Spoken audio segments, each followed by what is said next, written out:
Pasa aparato, vení que estoy ensayando.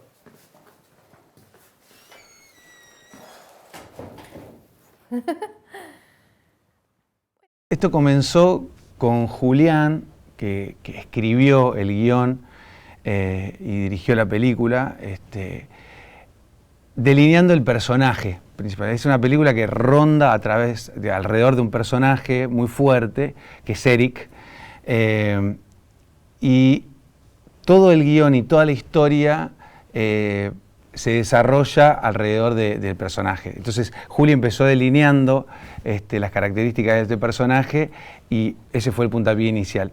Después, durante el rodaje, empezamos a hacer algunos cambios, empezó como a cobrar vida, como se suele decir, y bueno, y ahí fue creciendo el guión que en principio no sabíamos qué duración iba a tener la película y terminó siendo un largometraje. Bueno, la idea de hacer la película Eric, el nacimiento de una estrella, no nace de quiero escribir sobre un tema en particular, sino a veces ideas que surgen, ideas que aparecen y que de repente entre muchas ideas que pueden aparecer, algunas crees que valen más la pena que otras. Y de repente te empezás a entusiasmar con una idea que aparece como un hilito que empezás a tirar y empiezan a aparecer otras cosas. Y en conversación con Lautaro, que es el otro director y el otro guionista de la peli, fueron surgiendo nuevas capas sobre el guión y eso fue lo que nos entusiasmó. Hablar de una persona que es músico y que además es mutante, ¿sí? Entonces, de alguna manera, eso reúne mis tres pasiones, que es el cine, la música y los cómics. De repente es un personaje que abarcaba esos tres universos. Y como te decía, la idea empezó con algo chiquito y empezó a crecer a medida que le íbamos buscando la vuelta, pero siempre desde el principio fue el objetivo generar una peli que genere emociones en el espectador de todo tipo, desde la risa hasta la incomodidad, la vergüenza ajena, y creo que en ese sentido cumplimos el objetivo. En ese sentido sí teníamos una idea bastante concreta de qué era lo que queríamos provocar. Quizás esa es la orientación de la película más clara en cuanto a provocar sensaciones bastante intensas y, como bien decías, oscilar entre esas dos cuestiones.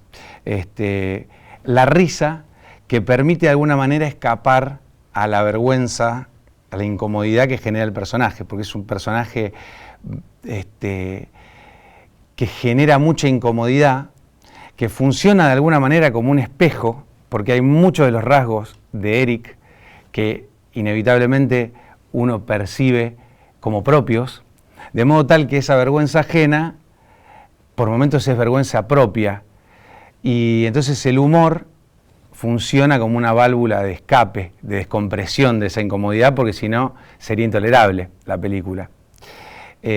También funciona como una válvula de descompresión de esa incomodidad algunos de los recursos que tiene la película en la que desmonta la ficción. Es decir, uno está viendo algo que se supone que es real y por momentos hay indicios de parte de la realización de que en realidad se trata de un montaje, que se trata de una escenografía.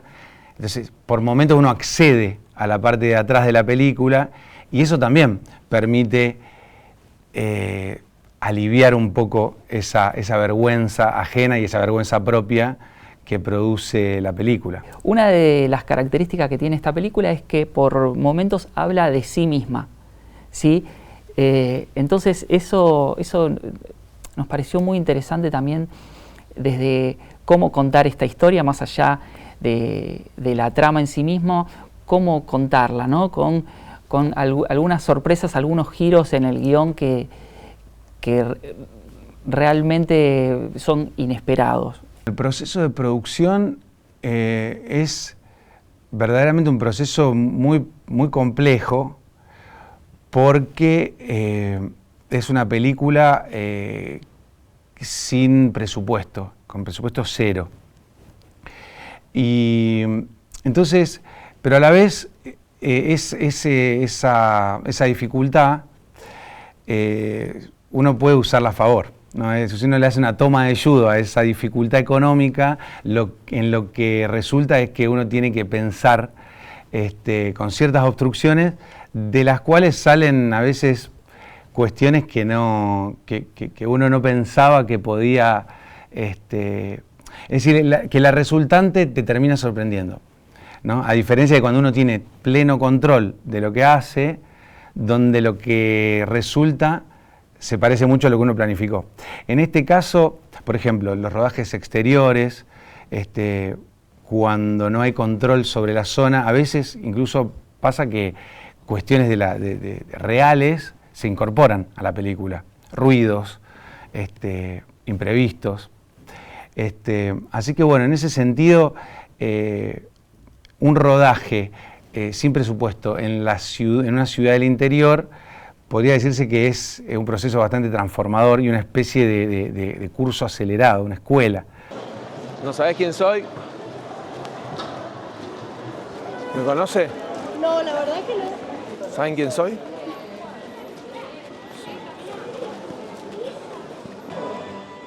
Es una escena de improvisación donde habíamos planeado algunos de los ejes que lo iban a guiar al actor. Ya sabíamos que tenía que hacer determinadas cosas, pero contábamos con el imprevisto de lo que podía suceder, de cómo podía responder la gente.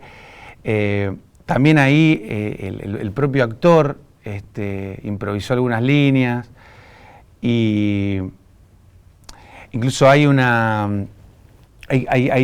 te decía lo de los ruidos que se meten, porque por ejemplo hay un momento que el personaje se queda dormido y de fondo está una agrupación juvenil evangélica cantando, y eso lo hablamos mucho con Julián. Habilitar el espacio, habilitar que sucedan esas cosas. Cuando uno tiene un afán de control muy exacerbado, por ahí se asfixian ese tipo de cosas y no suceden. Con esa escena en particular, la escena de la peatonal, en la que el personaje está como perdiendo un poco la cordura y está deambulando por la ciudad, sabíamos que fuimos al centro de la ciudad, donde inevitablemente pasan cosas, y sabíamos que lo íbamos a poner a funcionar con otros actores, en definitiva, que es la gente, con otras escenografías que es la misma calle. Eric Dalton. Déjame ver si entendí. Vos te presentás en las oficinas de la plataforma de streaming más importantes del mundo para convencerme de que produzca tu película. Claro. Es una película biográfica. O sea, yo había pensado en llamarla Eric Dalton, el nacimiento de una estrella. Escúchame, el nacimiento de una estrella.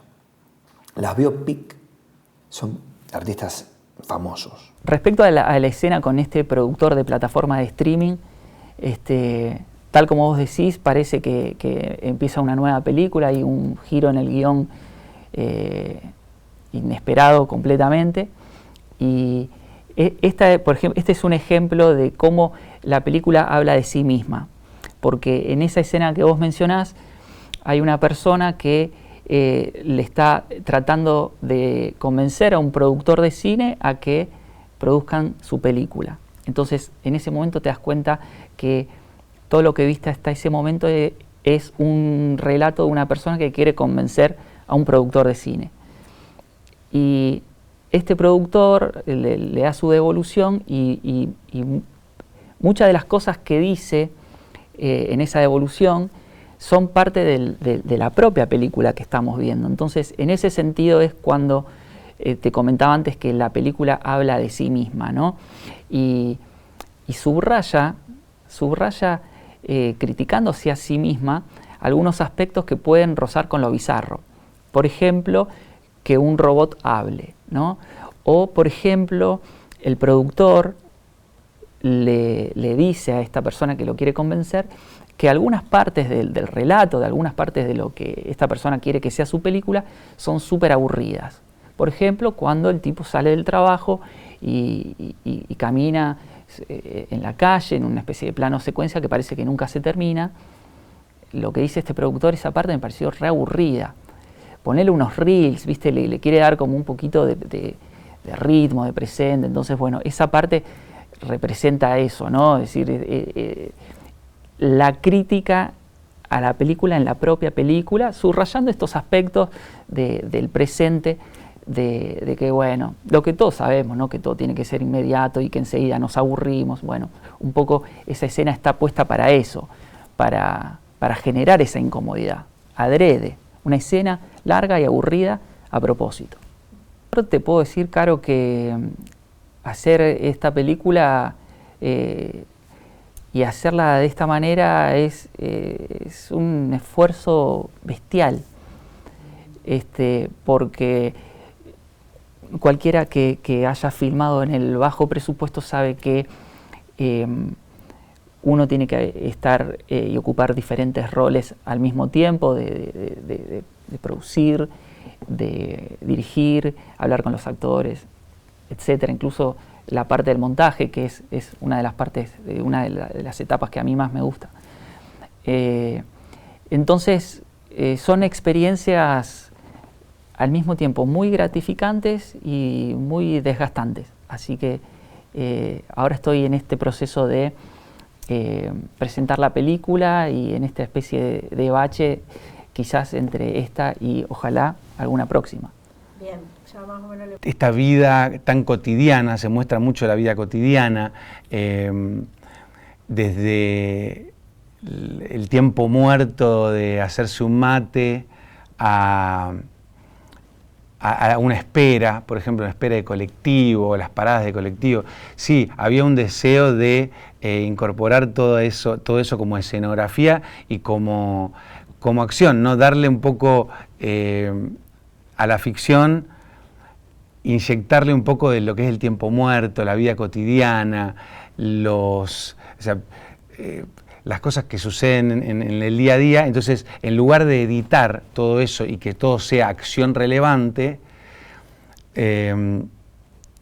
todas esas acciones que son supuestamente irrelevantes, que son las cosas que no se muestran, aparecen en el entorno también muy familiar de lo que es una ciudad con su gente, con su escenografía, con sus bares, con sus kioscos, con los pequeños gestos y las pequeñas costumbres.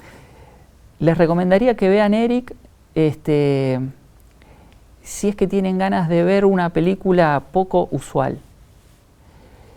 La manera en la que fue hecha, con muy bajos recursos, pero con mucha pasión, bueno, la hace única en ese sentido y me parece que se sale un poquito de los formatos clásicos que estamos viendo ahora en el cine, en las plataformas. Este es un proyecto que no tiene nada que ver con eso, así que si les gusta el cine inusual, me parece que les va a gustar.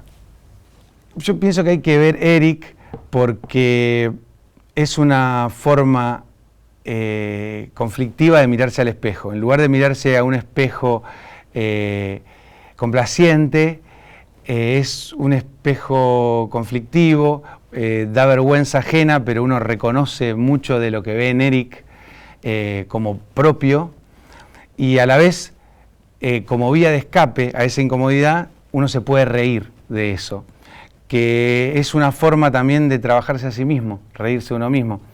Así que pienso que Eric también enseña a no levantar el dedo tan rápidamente, y entonces puede ser también una mirada que no juzga, y como es un espejo, evitar juzgarse a uno mismo, darse un permiso, habilitarse nuevas maneras de pensar, y por qué no, pasarla bien, que para eso están las películas también.